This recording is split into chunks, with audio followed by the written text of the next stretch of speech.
Welcome to the Earthworks Podcast, where our team will share the jargon of carbon from many of our turf friends from the past 30 years. Hi, everybody. I'm Joel Simmons, and this is the Earthworks Podcast. I'm very excited to introduce to those of you who don't know Kevin Pryseski. Mr. Pryseski and I go back probably much further than we want to admit, being that we're both very young men in this industry. How many years? I think it's 30-some years. It's got to be, dude. It's been. So let's talk about that. The first time I ever met you, you were at Cattail Creek in Maryland. And now, Right. and for those who don't know Marin Country Club is in Northern California. What town? It's in the town of Marin, which is up in Napa It's Valley. in the county of Marin. It's in Novato is the town. It's in. Yeah. It's about 15 minutes north of the Golden Gate Bridge. And maybe I should preface this and start this all by saying you left Maryland to go to California solely for the purpose of being closer to wine country. Is that true? Can I put that on the record? You're pretty close. You're right on. That's the impression I have. I know. Also I had to get out of Maryland because I probably would have died by now because of the. Yeah. Well, Maryland. Yeah, it's funny you say that because, and I'm doing a turf talk on this today, but Maryland is now, South Carolina in terms of weather, and Philadelphia is now Baltimore, where you were at Cattail Creek. So the weather has not changed. In fact, it's gotten significantly worse. I still look at it all the time. Oh yeah, yeah. I can only imagine. I think that's what everybody talks about is getting out of that transition zone. It probably is really, in my mind. I know I've said this a number of times here on the podcast, but it's probably the worst place in the world to be to try to grow grass. I mean, everybody in St. Louis says, "Oh, it's much worse here." Yeah, but most of your grass is Bermuda. Although what's happening now in the in that area of Maryland is Bermuda grass is starting to really take over. So it's changing a lot since I met you. But I'll tell this story, and it's my story to tell, but you can embellish as much as you want. But I had known of you when you were at Cattail Creek, and I'd always wanted to get over and meet with you. And you and I had a lot of friends in common. And I was traveling with a sales rep who will remain nameless, and you were trying to hide, and somehow I accidentally showed up at your desk, and you were there. You hadn't found a way to hide. So we're sitting there, and I'm, we're supposed to be talking turf and agronomy and all this stuff. And I look over in your desk, and there's a wine club booklet you have on your desk. I'm like, hey, I'm a member of that wine club. You're a member of that wine club. And for 2.5 hours, I think we spoke nothing but wine the first time I ever met you, and all we talked about for 2.5 hours was wine. And and we became friends from that point on. And I don't know that we've ever talked turf, have we? Maybe. Well, that's what I was trying to say. 30 years later, we're still not talking turf. That's hey. And we're still talking. That's all that matters. Yeah. And we're still talking. And I lean on you a lot. I mean, I go out to San Francisco a lot, and the best part of the trips that I take is when we get you out, when we can finally get you into the city or wherever we are into a restaurant. You've often picked the restaurant, which is always exceptional. And it's just, again, another evening of drinking and eating and talking wine and stuff. And I'm not sure that we've spent a whole lot of time in the 30-some years that we've known each other and talking about grass. But we'll talk a little bit of grass here today. Tell me about let's give me a little rundown. First of all, I'm going to preface this by saying Kevin is now at the end of his career, and retirement is imminent. You told me the other day Halloween, which I thought was the perfect retirement date for you, but maybe you'll move that up. But after how many years have you been doing this? You've been doing it for 35 years. Yeah, it's 43. 43 years. Jesus. I know. And we're only 35 years old. How does that happen? I mean, it's mathematically. I don't know how that's. I must have started when I was 15, right? Yes, exactly. It's just amazing how we've all survived all of this. So walk me through your career. Where did you go to school? Where did you start? Why are you in the golf business is really the first question. It's like a lot of guys, it's a summer job. It was a summer job at Baltimore Country Club is where I started. Wow. I was in town. Yeah. No, it was when Lou Radinsky was there. Oh, wow. Before Doug. It was before Doug. Yeah. So we are. Dick Silvar had just left and Lou had taken over. It was funny how that happened. A summer job. It was supposed to be a painting job in Ocean City. friends of mine were down there painting some new condo. Like, oh, okay, I can paint, right? I go down there, pack up for the summer. I get there, and the foreman says, I don't know who told you we were looking, but we're not looking for. I said, we're not looking for anybody. I go. So I spent the week just kind of hanging out. And another friend of mine was working at Baltimore at BCC. And he goes, hey, why don't you come back here and just, I'm working on the golf course. I go, okay, I'll try that too. And that's how it kind of got started. It was summer jobs. And then I was at Towson University. What town did you grow up in? I don't even know. Just around Towson, just north of Baltimore. Okay. What high school did you go to? Calvert Hall. Oh, did you? Okay. I went to Delaney High School. Because you went to Delaney, right? I went to Delaney, yeah.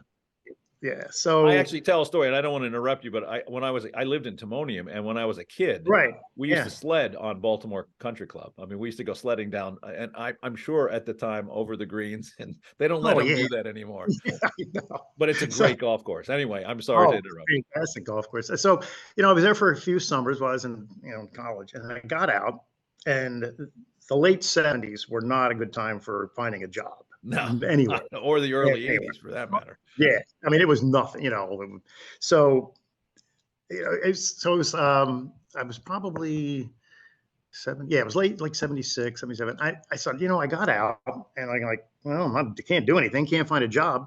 I'm gonna just stay here. So I just continued working on the golf course, and I kind of got moved up, doing more application work, things like that. And a guy that I worked with at the time, it was a whole bunch of, I don't know if you remember Bill Noose. Oh, yeah. And he was at Hobbs Glen, and he was there. It was a whole bunch of the guys that summer who worked together. And one of the guys, Greg Bear, a couple of years after, he calls me and says, hey, interested in an assistant job? He's working for Baltimore City Parks, and they have the 5 golf courses. So he just had the phone rings, and it's Greg, and he goes, hey, how are you doing? I go, yeah, I'm still working. So he said, would you be interested in this assistant job? I said, yeah, sure. So I go there. Well, the irony of this is that I grew up on that golf course. I grew up on the 15th tee of Mount Pleasant. So that was my first job. And so, but the funny thing was that I show up the first day there, and there's no superintendent. And it's like, huh? What do I do now? I'm like, I look at the staff, and I go, well, just do what you did yesterday, because I don't know. So I called Greg. I said, Greg, what happened to this guy? And he goes, he kind of, we kind of forced him out into retirement. And yesterday, like 2 days ago, yesterday, 2 days ago was his last day. I go, oh God. So here I am. I don't know. I don't know what golf course, I don't know this. And I go, huh? I'm supposed to run this thing? So that was on the job training right there, trying to, figure this thing out. And it was in August too. It was August in Baltimore. So lovely. Oh the transition zone, August, like, a new job, no support. I said, good thing you don't have high expectations here, because I'm not going to provide anything. So hey, that's what they got weed whackers for, bud. Grab a weed whacker and look busy. Yeah. So, that went on for, I think it was 5 years. And that was when the Baltimore Municipal Golf Corporation was formed, when they combined all the courses into an enterprise system. Yeah. And they formed a quasi-private company to run the 5 courses. So then I said, I got to get out of here. I've been having lunch with my dad for 5 years here, going down to the 15th tee and, every day. And I said, I'd like to go to Pine Ridge.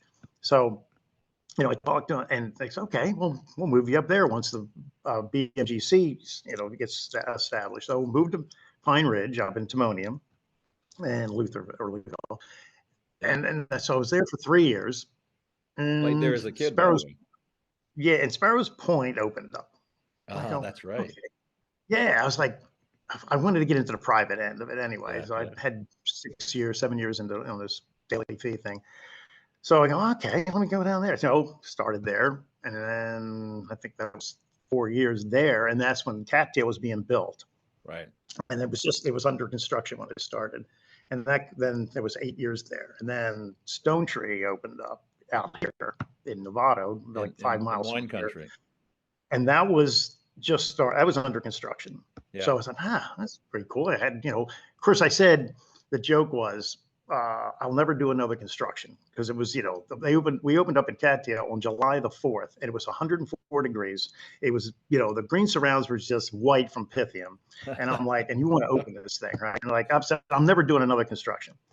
And In Baltimore, I remember for Mike, sure. yeah, I know. So Mike Gilmore, remember Mike? I remember Mike well, yeah. Mike always, it was a joke was, yeah, I remember when Kevin would say he would never do another construction. Then he goes out to California doing another construction. And then he goes to Marin and they're redoing it. It's like, what is this guy? He said he wasn't going to do another construction. All it does is construction. So that's how kind of like, got into this whole redo construction thing. And that's how I wound up here, because they were in 2006, they were planning on in 07 shutting down and redoing the whole golf course, entire golf course. Yeah, which you went through. Yeah. Yeah, so I went through that. That was, like I said, I was Stone Tree construction, opened that, and then Damon DiGiorgio, he was my first assistant there. Matt Ballenbrook worked there as an intern. You got some good people behind you. Yeah, so yeah, I did. No, those guys are great, and moved over. Like I said, didn't have to move. I didn't. I just came 5 miles over. On the west side of 101, and this was. I thought, when I got here, I'm going, okay, I'll do a construction. Do another one, redo. We'll I'll just keep doing construction. I hate it, but I'm not going to stay.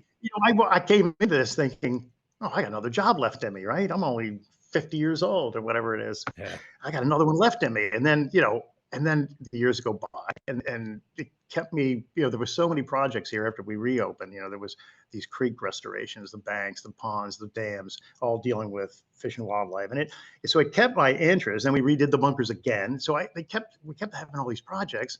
And the next thing you know, it's 17 years later, and I'm still here. And it's time to go. It is time to go. And that was not in the plans. And I think that's my whole, if I think back on my whole career, nothing was planned out. I just grabbed what was what was put in front of me. And aren't you? Yeah, it was, true opportunity. So I just like, okay, I'm not, I'll wait for the next opportunity, right? And I go, okay, I'll take, that. And it just kind of moved on. And like I said, next I'm looking down the twilight here. I think that's a great point in that, a lot of guys' careers, that's kind of how they've moved through their career, is just opportunities have come up. And that's one of the nice things about this business. I mean, sometimes the opportunities are 3,000 miles away. But, one thing you said, which was really important, is that all these little projects that you swore you wouldn't do kept you interested. Yes. So you have stayed anywhere if you had just been day-to-day cutting grass and dealing with members. I mean, you have always had something, going. Every time I've ever talked to you, there's like, oh yeah, we're doing this, you're like the busiest guy in the industry. Oh, I know. That's why you always say, I can't get him to come out to dinner because I'm doing something. I was gonna say, why? What do you mean you can't come to dinner? Well, I gotta rebuild this box. Oh, for God's sake. Yeah, it's a green committee. It's this, I know. And the thing about having the project, if I didn't, like you said, my wife always said, Jan always said, I've known you for all these years, and you have to have a crisis in order to operate. Like, you're bored unless you have a crisis or a project. Yeah. And that's, kind of the thing. She said, I don't think you should go somewhere and just think, like you just said, I'm just going to mow grass, routine maintenance. She says, you're going to really be bored. Yeah, almost everybody I talk to, it's the same thing. I mean, and there's some great opportunities in the business where you could just literally be there until you're dust. You could be there, your career could end there. You could have a great career, really comfortable, and a lot of guys, this industry can be pretty harsh, and a lot of guys do get beat up, but there's some great opportunities where you just sit there, maintaining it. But I can't tell you how many times I talk to guys that, oh, I can't do that. I gotta have something going or I'm bored. Some of the best guys. I mean, I'll throw Pete Wentz name out there. I mean, he was at he's a perfect example. He can't, and look at him. He's been doing some of the best stuff in the country, and it's just, what's next? But let's go back to the beginning in Cattail Creek. So you're in the middle of Baltimore, and in that transition zone, like you said, the weather sucks. That's why you wanted to get to California. Have you sprayed a fungicide since you've been in California? You know what? This is funny, because up until 3 years ago, I never sprayed a fungicide on fairways. In the last 3 years, things have just blown up here. As far as the nights are much more humid than used to. I feel like I'm back east now, because I'm spending all this money on fungicides. Like, And it's like, and also we had in 2018, we brought in a recycled water line the club partnered with North Marin Water and brought in a recycle line. You know, we paid a third of the project. Yeah. And once in the first couple of years, we didn't use it, but then like in 2020, when another drought, that's the other thing. I've been through 7 years of droughts out here. And we started using it heavily in 2020, and it's just brown patch just blew up on the fairways and rapid blight. Wow. And it went crazy. And then since then, it's, you know, I had to get on a preventative program because, I mean, it just wiped us out by August of 2020. It's like, and it happened within a month. And since then, what was it like thing. before 2020? What was going on? Nothing. I mean, it was, you know what it was? It was drier. The nights were cool. You know, the humidity was lower. You had, you know, we always had nights in the upper 40s, low 50s, which is unheard of, you know, back east. Yeah. But that was, you know, then, you know, in that 2020, the lows were getting near 60. They were coming up, and that's when things started happening. And obviously, the recycled water was another issue. Yeah, so you're bringing crappy water with a lot of sodium and chloride. Yeah, and a lot of nutrients. Yeah. And a lot of nitrogen, right? Yeah. And so, yeah, and the stuff's blowing out of the ground. I'm like, I can't keep up with Primo on the fairways. I'm like, look at these things. Like they're laying over. You're getting a shitty cut on them, and so was that all because of the water? Was all that growth? Yeah, it's all coming out of your new water system, your source. Yeah, and it's, you know, it's just can't keep. You know, you couldn't keep up. So the last funny you said it, because up until, I mean, so I've been here, you know, 24 years, and up until the last couple of years, I never sprayed a fungicide on the fairways. I didn't need to. You know, it's okay, not in the summer. I did in the winter, you know, for mostly red thread. Like, so, okay. Yeah, so it's just strange. Like, so we had 2021, we had to bump this budget way up. It's like I said, I felt like I was back in Maryland with the fungicide budget, and had to get on a preventative program because I said I wasn't going to go through what we did in 2020. So since then, it's just, we're just like, you know, every 3 weeks, I'm, you know, putting something out there along with the Primo and trim it. And it's something has changed, you know, and like I said, you can call it what you want, but the weather here is changing. Yeah. And it's not as hot. It's not, we're not getting, like, we had a very mild, this summer was very mild. We haven't hit 100 degrees yet here, which is unusual. And so it's been fairly, it's been a good summer weather-wise. And it's just that you can feel like it's been muggy here, even though now it is. It's just the humidity is beginning to build out here.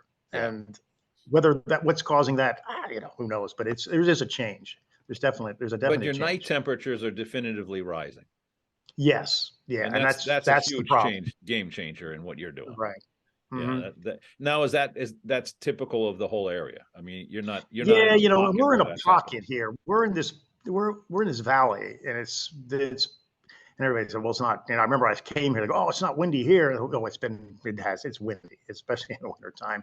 But we're kind of in a pocket. We have we're taking down a lot of trees, but there's still some to go. But it's just, the air movement in the evening is not that great. Like I live up in Petaluma, it's like, you know, 20 minutes away, and it's windy every night there. And you come down here and it's like, there's an air movement issue, and like I said, it's a lot more humid. You know, your area where you are, and a lot of people don't know this, but I mean, you can go 20 minutes and be in a radically different environment.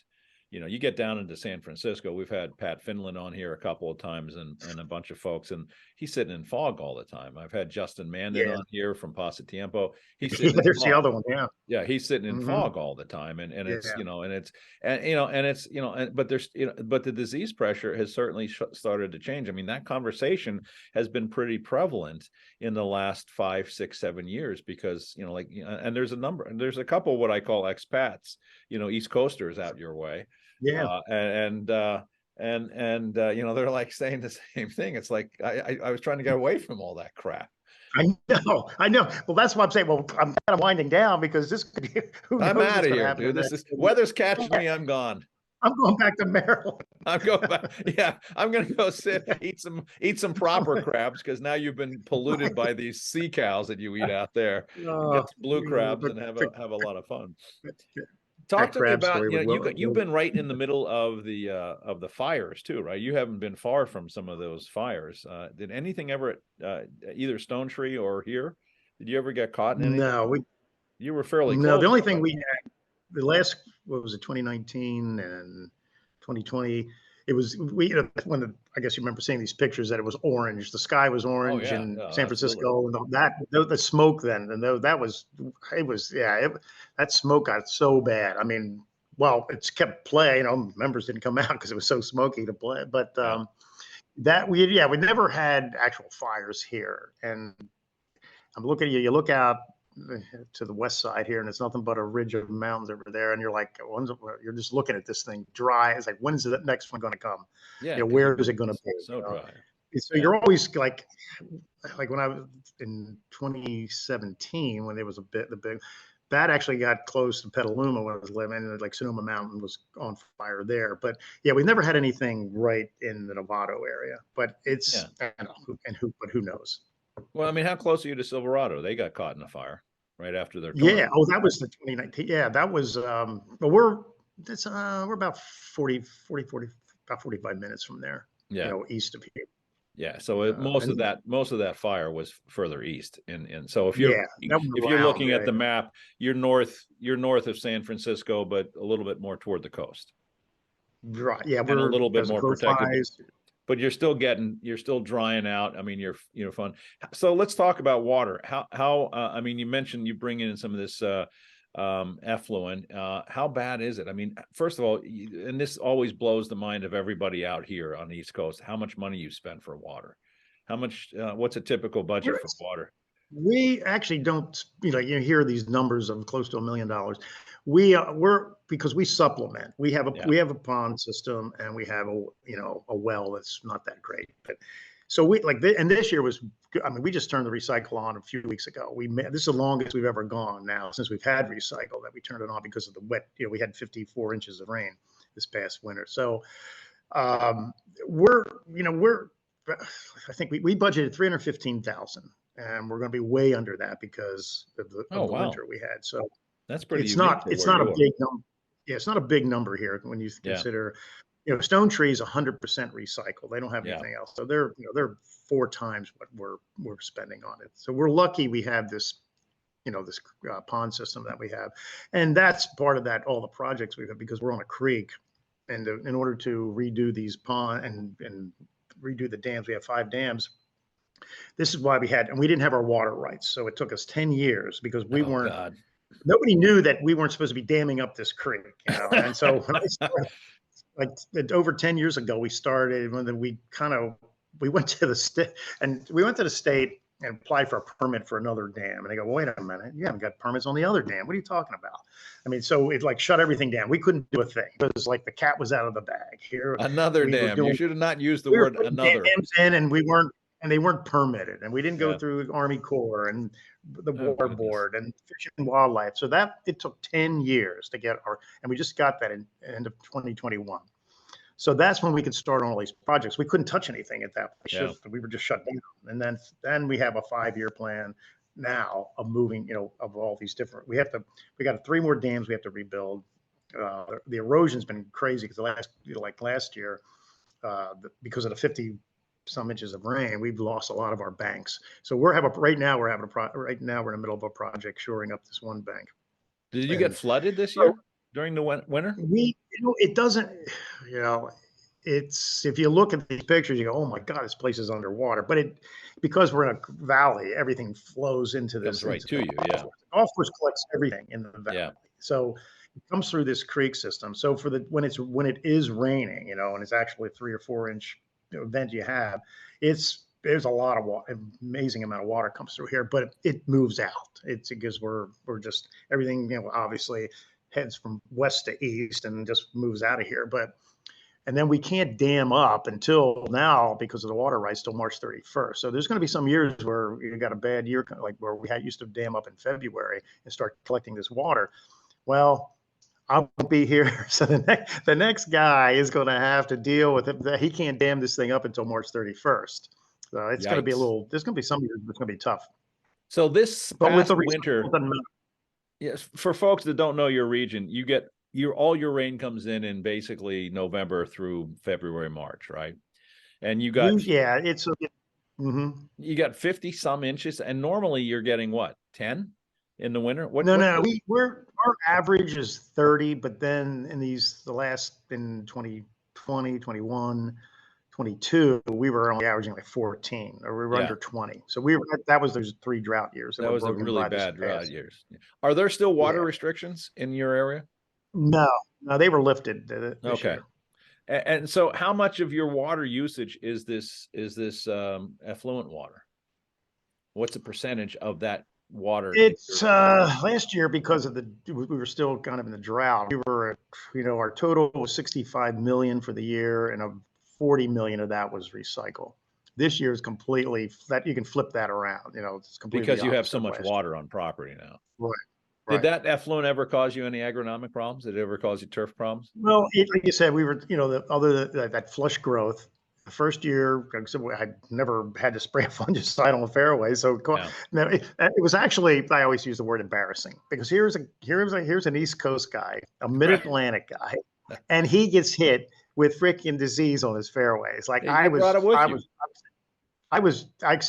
said to the Green Committee, I said, I'm embarrassed by this. I said, a guy who spent his whole career, just wall-to-wall fungicides, and I get hit with brown patch. I get caught with my pants down without fungicide. How did this happen? I know. Like I said, I was embarrassed by it. It was like, oh my God. I said, it'll never happen again. That's what I said, because I will put as much money into this fungicide budget now that that we have to. And well, the membership. If you grow grass on the, in Maryland, you can grow grass anywhere, for God's sake, right? Unless you forget. And obviously, you lose grass. You forget over the years. Like you said, you get caught with your pants down. Like, oh my God, look at this! I didn't even want to go and look at it. Like, oh God. And it's like a guy who, was all proud of how much he sprayed, how many fungicide he sprayed every year, gets caught like this. I go, I didn't even have Daconil in the pesticide building. Everybody has Daconil on the shelf. Everybody has Daconil, and since then I have Daconil stacked up. So lots and lots. You can't fit anything else in there, right? At 5.5 ounces, that's a lot of material. So yeah, I didn't even have Daconil. That's going to be the title of this podcast. I didn't even have Daconil. That's very funny. Well, let me a little story here. You mentioned Doug Peterson before. Doug and I used to talk a lot, and even after he moved to Texas, and we talk on the phone. And Bill Austin Country. One of the 3 things that we both agreed on, if you only had 3 things on a golf course, and we both agreed, it was Daconil, an aerator, and top dressing. That was it. That's all he said. That's all you need. If you only had 3 things, that was it. But number 1 was Daconil. Yeah, I think number 4 is 545, but that's just me and my bias. But, okay. I forgot that one. I knew that was that's on the list. But if that's all you're allowed to have. I only had 4. Right? Yeah, that's pretty funny. That is very funny. So again, it's all about the changing environment. Is that I mean, why would you have Daconil where you were when you never have needed it until things have started to change? So I mean, that kind of really addresses the changing environment that we're in the middle of, and a lot of golf courses across the country in their little markets. I've talked to guys down in Texas this past summer, and they're 110 degrees every day. I mean, they can't even live there. It's just unbearable. Yeah, right. And we've been pretty, out here. I mean, it's not been the easiest summer. It was very hot July. And and we're getting a lot of rain, and it's still pretty warm. So you remember those days. But I remember this. Yeah. I remember. Yeah, everybody here, like I was saying to you, I think before, but I had Brendan Byrne on the podcast, who's in Lanark in Philadelphia, and he said, and it really struck me hard, is that Philadelphia was always kind of out of that transition zone, but it's now in the middle of the transition zone. Mm-hmm. It's moved north, and you're seeing a lot of Bermuda grass coming into the Philadelphia marketplace. Which never, even when you were in Maryland, there probably was Bermuda grass, and it was starting to be transitioned out. Our friend Glenn Smickley built Robert Trent Jones, and it was the first fully, bent grass course, and everybody said he was nuts. And now look at it, but now Bermuda is starting to come back into these marketplaces. Well, it is funny, because it was funny to bring that up, because I'm thinking about it. I've been now I've been doing it so long. I've seen the grass, the fairway grasses, how it's all Come in the and go. Mid-Atlantic. Yeah, it's like I started. It was just bluegrass, Kentucky bluegrass and Yeah. POA, right? And then the ryegrass phase came in because you could use. Hey, that's a great idea. Right, There's no disease on ryegrass. Right, you could use progress on it, keep blah blah blah. So ryegrass became it. Then you started. Then gray leaf spot hit. Yeah, and then everybody stopped using ryegrass. And then everybody went to bent grass. Like cattail was bent grass, bent fairways, first one that I dealt with. So then it was bent grass. And then I go out here and it's like, oh, I can, ryegrass is simple at it. It's great. This is what a great grass. There's no gray leaf spot. Yeah. So then, you hear what's going on back east, and it's Bermuda. It's like, this thing has gone, from bluegrass, ryegrass, bent grass, Bermuda. It's like, what? It's like the old song, we need a new grass, instead of having a new drug, we need a new grass, because we're just cycling. I mean, what's next? Yeah, what is next? It's really kind of crazy. Let's talk about Cattail. So this was your first construction. I don't even know who the architect was at Cattail. Who designed that? It was his name was Willard Bird. He was out of local, right? Atlanta. Oh, he was Atlanta, Georgia, and he did Country Club in North Carolina. He did a lot of work in that South Carolina, North Carolina area. Yeah. So, and I think the members, a group of members got from Turf Valley, Turf Valley, right? Yep. Over in Nelson City. Yeah. The membership was at Cattail, they were Turf Valley members, and they got tired of the play. It's too crowded, blah, blah, blah. Let's build our own golf course. So like 4 of them got together, put the money together. And they were the one that chose Willard Bird because they had played his courses, and and that's how he got into it. And Montgomery Landscapes were the builders, and Southeastern Golf, they were the greens builders. And Southeastern's still pretty big. They're Scott Veazey, he's president. Yeah. So that's how that was. The land was already starting to be developed when I started. I started in March of '91, I think it was. And it was already, they had already broke ground on the property. Oh, when you got there, they had already broken ground? I thought you were involved before that. Well, they were just doing the earth moving, and when I got there, there was no superintendent ahead of you, though. No, there was no superintendent. It was just the contractor there, doing the mass grading at the time, and then I came over there from Sparrows Point, and I brought Steve Lutz with me then, because he was hired by the irrigation contractor to work on installing the irrigation, and then Steve became my assistant there, and then Mike Huey came in, and Steve and him would work together. Huey with you too. Yeah, Mike Huey, yeah. So Mike, and then Steve moved on to construction at Waverly Woods when that was being built. Yeah. And then when I left, he moved back to Cattail. He replaced me when I came out here. So let's talk. I mean, you had no construction experience at when you took over the job at Cattail. No, we did a couple greens at Sparrows Point. And that was about it. That was on the job training there. I was gonna say. So let's talk about this for the young folks that are listening to us old guys. Which most of 99% are younger than us. I know that. We know that now. We're relishing that, I guess, or not. But talk about, so you walk in, and I mean, it's completely different than anything you ever had done before. So I mean, what did you feel like the first couple of weeks? I mean, you must have been a little bit overwhelmed, I'm guessing, right? Well, the good thing was it was the winter time. I started. So you had a little chance to get a little settled. Yeah, it was March. Contractors were on and off because it was wet, there was snow that one year. And I had already, Bruce Cadnelli and I talked a lot. And he had just built and grew in Caves Valley. So he was kind of guiding me through the beginning of it. And he was, it was great, talking and Bruce is a class act. He's one of the best. Because he had just gone through it, so. That was probably how I got that first year under my belt, was through him, and he had bent fairway, so this was my first. And I him, I hope. Were you giving him money on the side just to help? No, he would invite me over for dinner. That was it. We talk about. So you talk wine and food, and maybe some grass. Right. Exactly. So that's how I kind of and it was like, okay, we finally made it.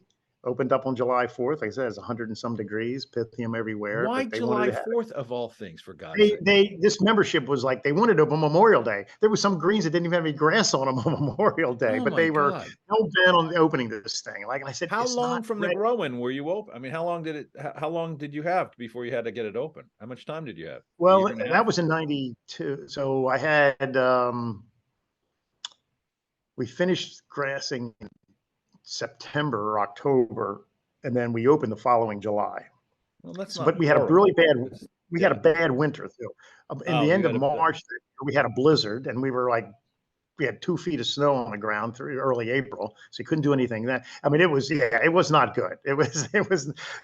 For an opening day, it was like I just went home with with my head down and like, oh God, this is awful. Oh my God. That's yeah. So But it was a great experience. yeah, I was Everybody gonna says, say that's kind of what I wanted to get at is yeah, what you're was ready the to blow your brains out, but it's like it's a great experience. yeah. So, but you were I can't even imagine having that much snow right before you're staring Yeah, down opening day. Was opening day they were trying to say Memorial Day and you were pushing it back, and all you got was a yeah. couple of weeks I got it. Yeah, I got or a Memorial Day week? to July 4th. Oh That's what I wow. got. I got a month. I got a month Yeah. or so. That's what I got. Yeah. Great. Like I said, a month isn't going to change these greens. I'm telling you. Yeah, not in There was- not in the heart of Baltimore, not in that area. July. Yeah, not in June and July. So And it was. and It that's was why you said it's you quite don't a- want to do any more growing stuff. And that's exactly why I said I will never do another one. And then 3 later, like okay, now I can't do another one. Yeah. So, and Jan didn't remind you of all the misery that you would come home with and say, Oh, yeah, you're not doing this yeah. again. Oh, I know. She would always say, "So you sure you want to do this?" I go, "Yeah." Well, then I said, "I know, because you're going to be bored if you don't." I go, "Okay, that's it." But yeah, I mean, the things. It's any life of a superintendent, especially in the Mid-Atlantic. The things they put up with is, Yeah, those are the people I should be interviewing, not you guys, because they're Yeah, probably it got should be more the stories than wives. you. Yeah. I know they see you. Well, you're real. Your ball laughs. You're going to bed. You're just laying in the sofa at 8 o'clock asleep. Sucking So that's your number thumb. one. And then Yeah. when you're not asleep, you're miserable because you're watching the Weather Channel 24. You're flipping all the local channels. That was before you had you had the internet weather, and you're flipping all the channels on the TV, hoping to hear one guy say it's going to rain or it's not Yeah. going to rain. Or yeah, You're it's like going to be nice low humidity and yeah. and I still remember 72 some of degrees. those guys back there. Like, and I'm like, God, that son of a bitch. He said, and I would just cuss him out because there was no rain. We had, you're in a drought if it doesn't rain for 3 weeks. So you're flipping through all the channels. You get up in the morning. The first thing you turn on was when Weather Channel was just starting to come out. It's like, it was that. You turn on the Weather Channel, looking at that, and that's what you did. So like I said, you're a great husband. You're watching. You're a ball. You're a ball of laughs here, and you're pal. cussing.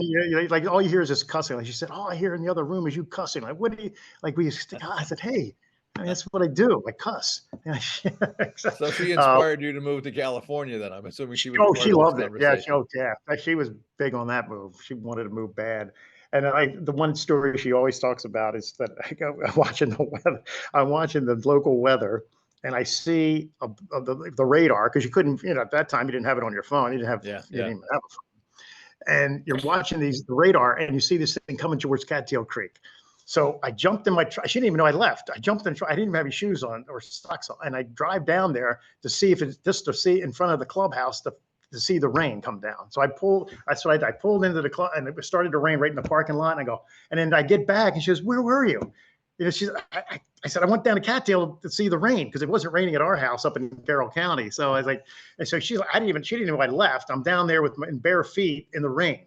And so that's one of her favorite stories. So just to prove that it was actually coming down. Yeah, because I didn't believe the radar. Yeah.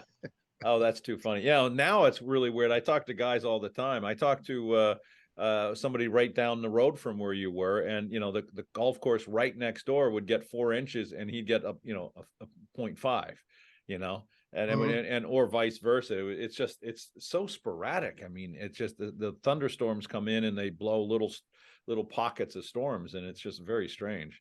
And it comes down very hard. I mean, that's the weird thing about weather now. It comes down so hard, so fast, 5-6 inches in a shot, all the bunkers are blown out, and we've even had greens blown away and storms around here recently. So you're much better off where you are than you are back here in Well, the Mid-Atlantic. really, the good thing is it's not extremely hot here, Yeah. and if you do, you get it for 2 days and it goes back, and it's predictable in the summer.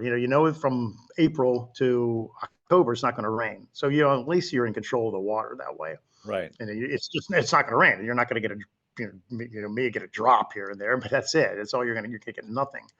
So it's at least you still have that. I mean, I don't think it's ever going to rain in the summer here. It wouldn't matter how the climate changes. You get I don't no think that's rain ever at all, right? You don't ever get You get rain. no in the rain. summer. You get absolutely if you get clouds, you're happy because you're going to block the sun out for a little bit. Yeah. That's it. You got cloudy. Ooh, look, it's clouds. This is great. Yeah. But yeah, you're at least you're in control there. Where back east, you can't you don't know what's going to happen. Like you said, you have 5 inches. What am I going to do? Yeah, but you guys are getting no rain, and you often, you were saying this, you got shitty water. I mean, you got this affluent waters and, these, water systems that are just not great, and you're spending a lot of money. I mean, every place has its own unique thing. I mean, I was working with a guy in the area that, was trying to do some growing, and the water was high in chlorine and sodium, and we're seeing problems. I mean, it's very subtle, some of these water issues. And I know you've been paying attention to that where, with what you're doing, and you're fortunate because you have a couple different sources, but, like you were saying, a lot of guys down the road have one source and it's not good. Water is as key, man. It's everything. It's going to change the industry. Yeah. And I before we had the recycle come in, I was like, there was years where we had to shut the rough off. There was nothing left. It was just fairways and, tees and greens. And I mean, the fairways look great because it was such a nice, clean line down the edge. But you could see it looked like dormant zoysia grass. It looked like, but then it was down to the soil because then we had to keep carts off of it because they were wearing it completely out. Yeah.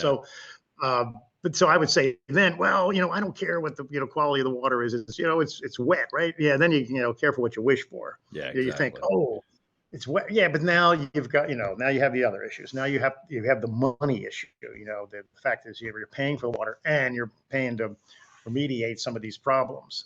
And you're putting sodium and bicarbonates and chlorides into the soil. Yeah, and now right there. You're using so much more gypsum than you ever did. You're using blast. You're using so many things.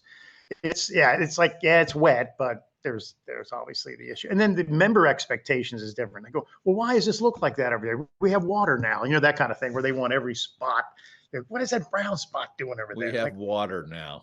Yeah, I got water. Yeah, and also then we get into that for another 2 hours talking about labor. I have the water, but I don't have the labor to spot water these things. Yeah. How bad is labor? I mean, let's talk about that briefly. It's bad. It's the number one issue now. Like you said, I mean, you're in a fairly high-end, high-wealth area. Is it? I mean, that's the problem. A challenge to find kids that want to come in. Are you finding any high school kids that really, do what you went through and kind of, took a job and fell in love with it? Are you finding any of that kind of stuff going on? No, if you got high school kids here, like in the summers, they want to work outside services. They want to be, bring bags up, hit balls, play golf on Mondays, that kind of thing. Yeah, we don't, I always said, you don't raise your kid to work on a golf course here. Yeah. There's no Marin County a parent who's saying, oh, you should work on a golf course when you grow up.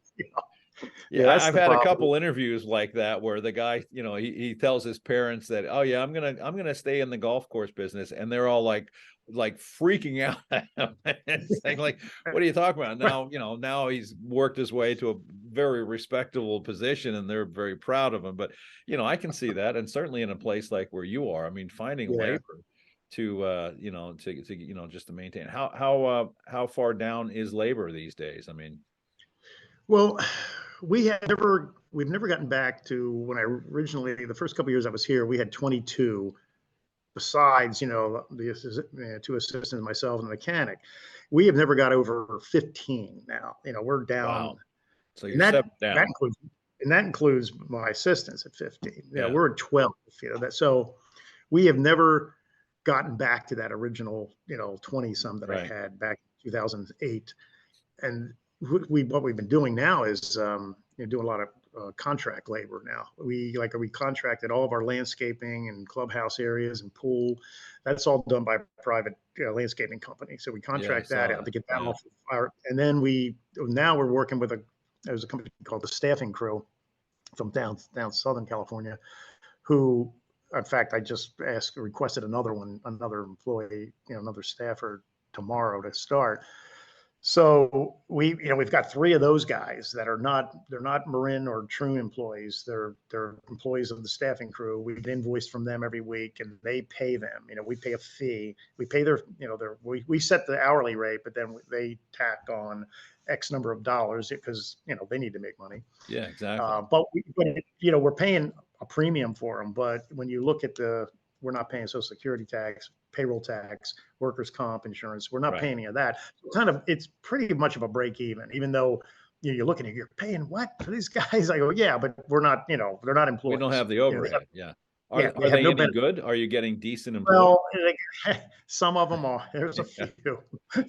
I mean, most of them, well, all of them had never stepped foot on a golf course before. Of course not. So right there, you got that going for you. I was working at the used car lot down the street last week. What am I supposed to do here? Washing dishes and but there's can some you of them control them? Can you manage them? Can you fire them? Can you Yes. So they actually are employees. That is probably the best. I wouldn't say the best part of it. It's if it don't work out, you pick the phone up and say, "Hey, this guy's not working out." Bobby's not. He's not. Yeah, he's not. And the next day they're gone, and then the next day they don't show up. Oh, okay, so there's that aspect of it. As far as when you try to terminate somebody in the state of California, is tough. I mean, you got to have a lot of paperwork. A different part of the world. Yeah, if you're not willing to do the paperwork, you ain't getting rid of them. They're going to be a rope around your. Yeah, you got to sit down with them, give them ice cream, and let them talk it through. Yeah, you got to like I said, you got to tell them to do a good job, and they're doing C-. That doesn't work. And you're paying A wages and getting C-. Yeah, exactly. Let's talk about Troon. You guys are. How long you been Troon? Since you were there, was it Troon? No. 2011 is when they started, and I started here in 2006. So I'd been here before they started. So let's talk about that. I mean, a lot of guys, shy away from management companies. Troon certainly got one of the best reputations. They've got some great agronomists working there. What was that transition like going into a management? You'd never worked management prior to this, right? No. Yeah, what was it like? I tell this story all the time. It's like, I was like, I can't work for a management company. I got to get out of here. I think you and I had that conversation. Yeah, we just had that dinner. Conversation. Right as this was happening. Get out of here. It was like, yeah, where am I going to go? Like, okay, so I can go back to Baltimore. Yeah, I could. That was If I'm exactly if that's the choice, I'll take a management company. I'll work for a management company, right? Right. But in the first year, it was they were just coming into the club, and there was a lot of things they needed to. They were trying to. Most of it was they were brought in not because of the golf course. It was because of some mismanagement, whatever you want to call it. In the financial side of it. The food and beverage was okay, but it was more the club. The boards were like, how can we be losing money? How we do this? So that's what kind of prompted them to look at management companies. And then they came in and wanted to, Troon says, look, we'll do it, but we need to run the whole show here. We have to have the golf course. We have to have the agronomic side.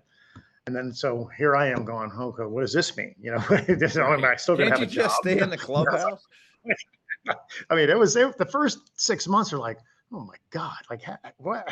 And things calmed down after after you got to know the play. Like Jeff Spangler's great.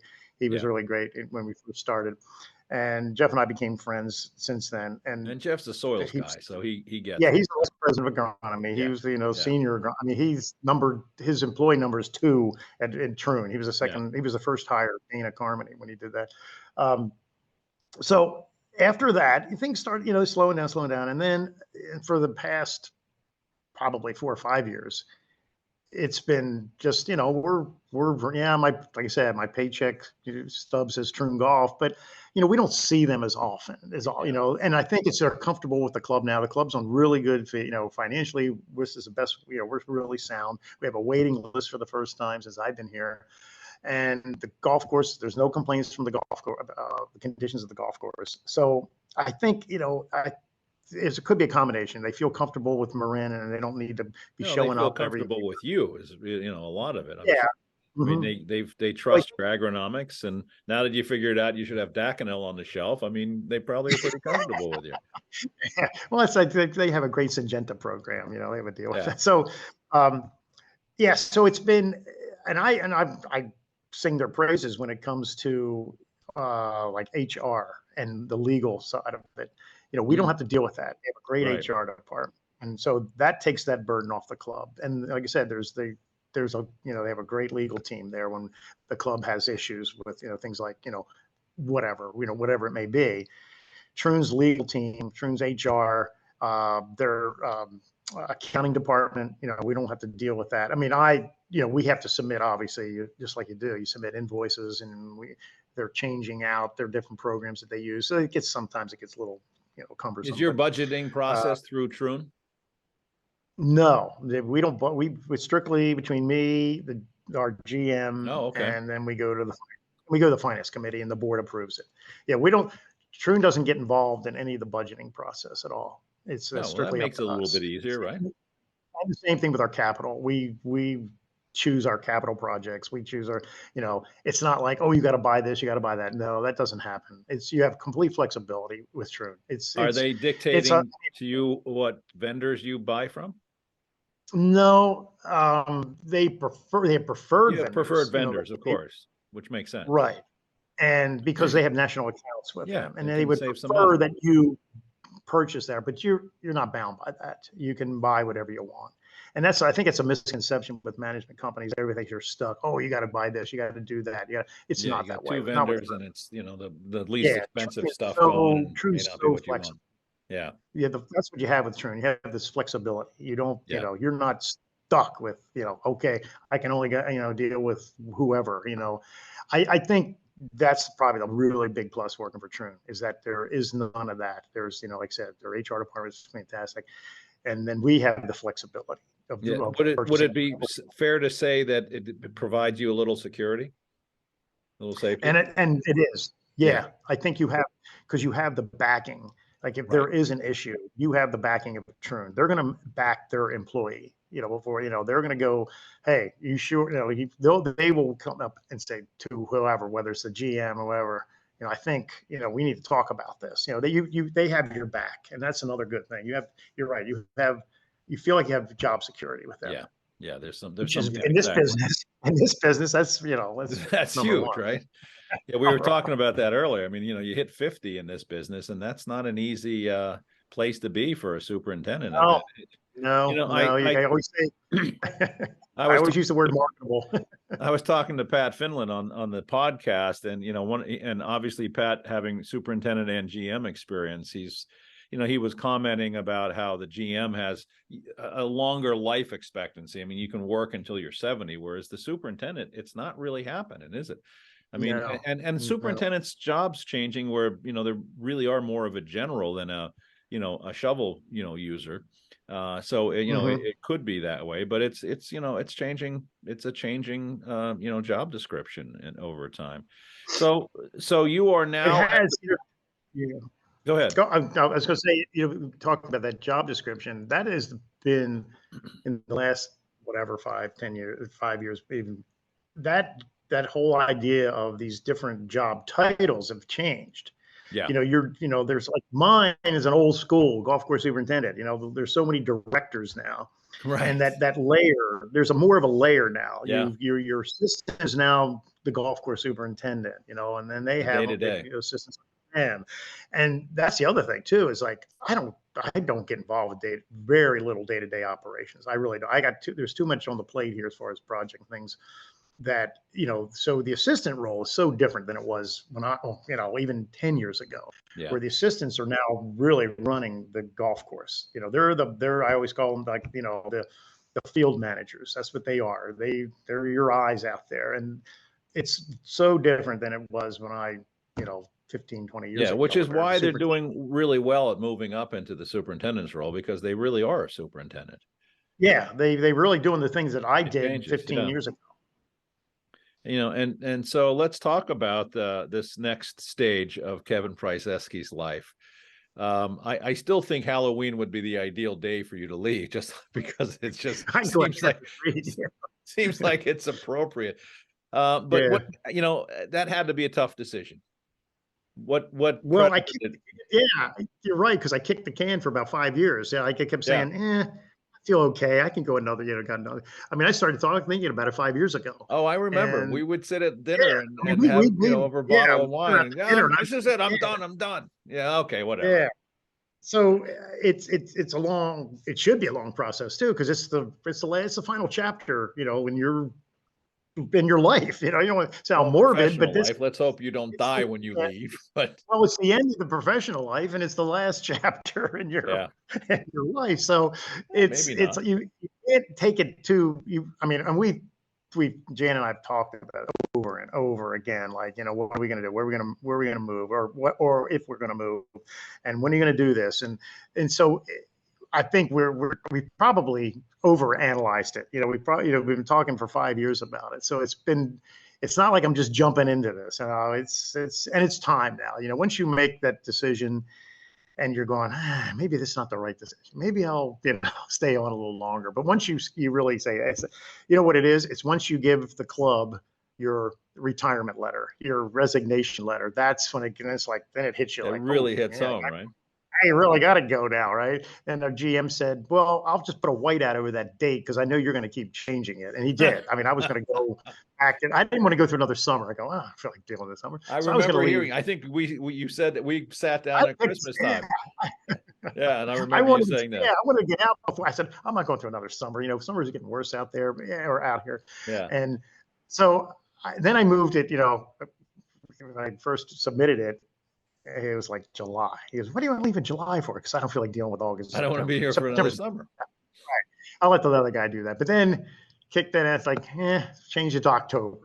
Now it could be November. It's like, but it's it's finally.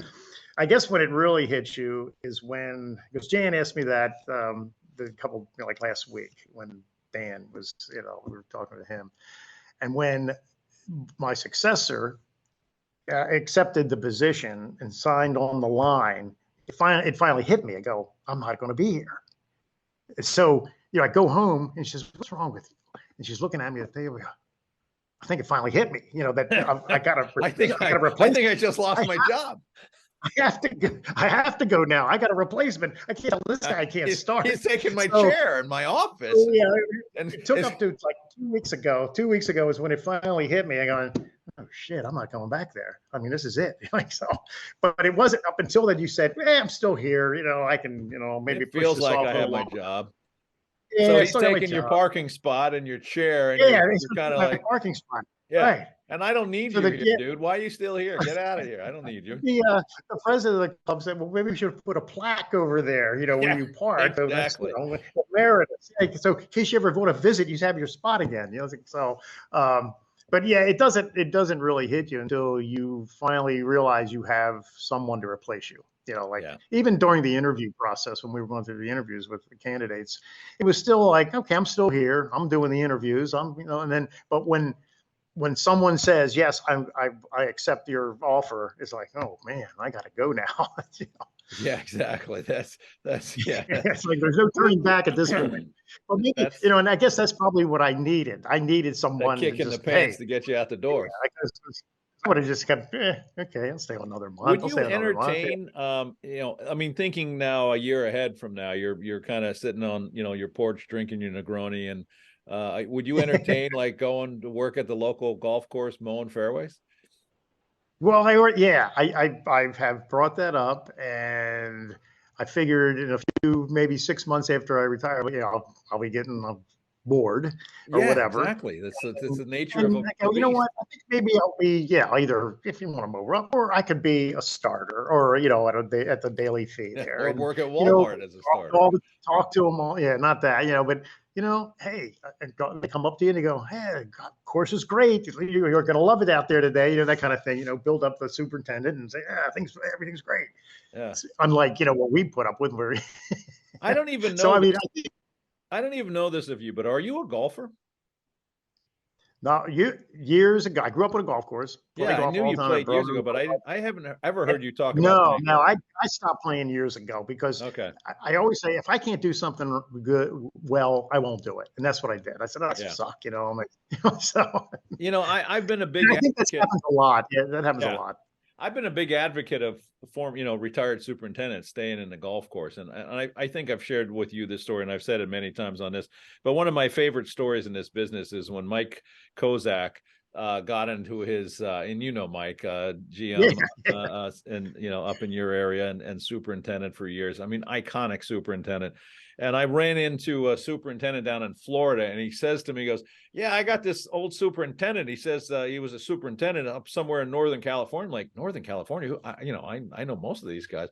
And he fumbles through and he goes, I don't know this guy. Here's the resume. Mike Kozak. I'm like, Mike Kozak is coming. And the way I said it, he's like, and now he's like turning white because he's thinking, who is this guy? I said, well, he's like an iconic superintendent in the Northern California market. yeah. And the best part of the story, and I've said this a couple of times here, but the best part of the story is that his crew all wears jumpsuits with their names on it. And I said, I'll give you $1,000 for a picture of Mike Kozak with Mike on his jumpsuit. And Mike came and they became very close friends. But all of a sudden the superintendent is like starting to get nervous, like, well, what's the deal? Is this guy trying to take my job? He's like, no, Mike's got an RV. He just wants to run around the country and play golf. No, he's going around the whole country. Yeah. That's all he wanted to do. He stayed for like 6 months. He taught this guy an awful lot, and they became friends. I went and played golf with Mike and the superintendent, as Mike was ending his tenure there, and he was basically just cursing me because I set him up, with this. But I mean, what a great gig. I mean, you could easily work, and think about the labor pool right now. I mean, you could be welcomed at a lot of places, and basically do your own thing. I mean, whenever, do whatever you want to do. I mean, what superintendent wouldn't, look at Kevin Pryseski and say, yeah, do what you want to do. I mean, come in on Saturday morning or whatever. And they'll trust you. They'll know you can get it done. And I mean, as a labor source for a superintendent, what better than having a guy that's been doing it for 40 years? Yeah, you're right. I mean, I thought about that. Like there's so many. I'm a middle of the baby boomers, Yeah. so there's a bunch of that age group now that's going to start retiring. Yes, and we are. And it's good opportunities for assistants to move up because there's going to be a bunch of us gone. Yeah. But that's a source of labor because. Look, Yeah. you're not going to just sit on your back porch and drink Negronis all afternoon. You do have to do something. So because of diabetes and other medical problems. So and it would be fun just to do that, not knowing you don't have any responsibilities. Right, exactly. You don't that's the great thing for you. That member, you don't have to. You're not doing anything. You're just sitting on a mower. It's not even about the money at that point. It's about the camaraderie and just being out on the golf course at 6 a.m. and and maybe getting golf privileges and things of that nature. But yeah, I think it's could be a big labor pool coming up here. I think so. I'm advocating. I'm gonna advocate for you, and I'm gonna start to recruit people. To hire you. Send me your resume. I'll get you a job. Yeah, it's in the Mid-Atlantic. Yeah, nice. Exactly. Cattail Creek's looking for somebody. They probably would hire you. That would be fun.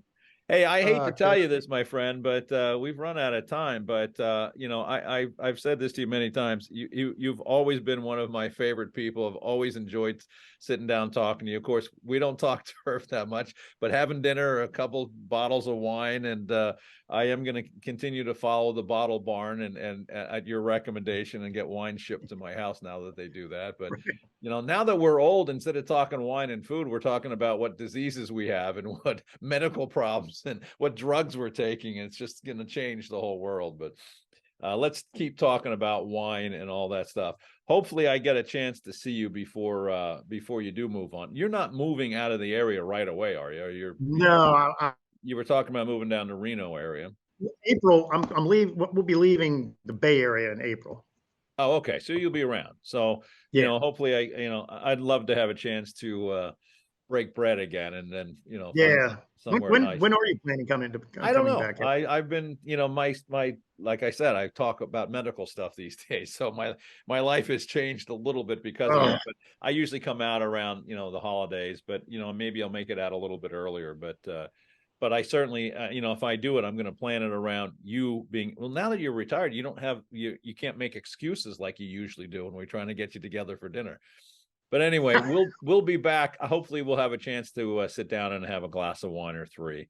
And needless to say, I want to thank you for joining me today, and thank you for being such a good friend for all these years. And even in retirement, there's no reason to stop drinking wine and eating dinner. So let's hope that. Oh no, that's you. Oh my God, yeah, not at all, not at all. All right, Joel, thanks for having me on. Thanks, Kevin. And we'll catch up when you make. We'll do that. And folks, this has been the Earthworks podcast. Thank you for joining us. Thank you for listening to two old guys talking about the old days. But we'll be back again next week with somebody else as entertaining as Kevin Pryseski. Thank you so much.